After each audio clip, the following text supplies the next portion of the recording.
Macroeconomic Geopolitical Scenario 2026 to 2028.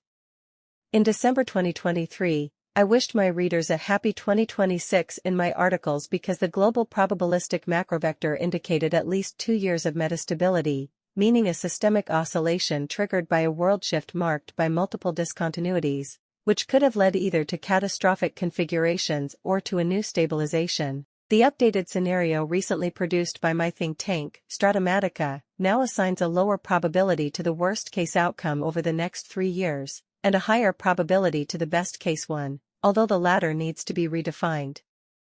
Here is how. The redefinition concerns the very concept of stability.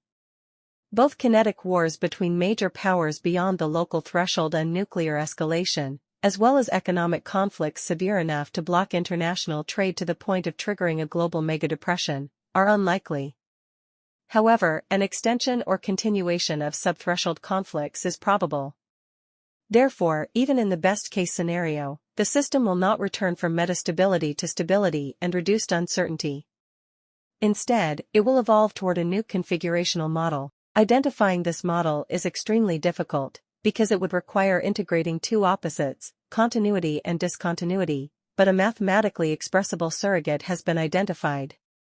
The model of limited indeterminacy is derived, after specific adaptations, from engineering models that calculate the deformation of bridge joints in relation to temperature variations, identifying a tolerance threshold that allows the structure to remain standing despite thermal variability. In short, the form of dynamic stability that prevents unmanageable catastrophes can be identified, for forecasting and governance purposes, by calculating the system's elasticity thresholds, its limits of structural endurance. The tool is used in strategic and diplomatic scenario building to create convergences aimed at keeping conflicts below the threshold, but it is also useful for private industrial and financial strategies that must account for market discontinuities and, crucially, for monetary policy. This logic, incidentally, requires integrating risk assessment with vulnerability assessment, as well as evaluating counterreactions to emerging trends. Using this method, the main points of the scenario are: A. Not peace, but truces or conflict limitation arrangements between major powers, grounded in mutual deterrence enabled by generalized rearmament. B. An intensification of Sino-American competition for influence over the global south, of which the recent U.S. action in Venezuela is an example, yet remaining below the threshold of a direct military confrontation.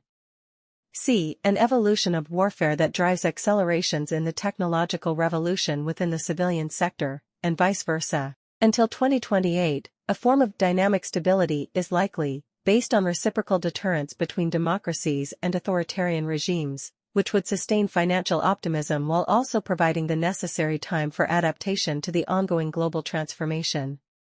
The success or failure of this process within democratic capitalist nations will be crucial for assessing their future trajectory.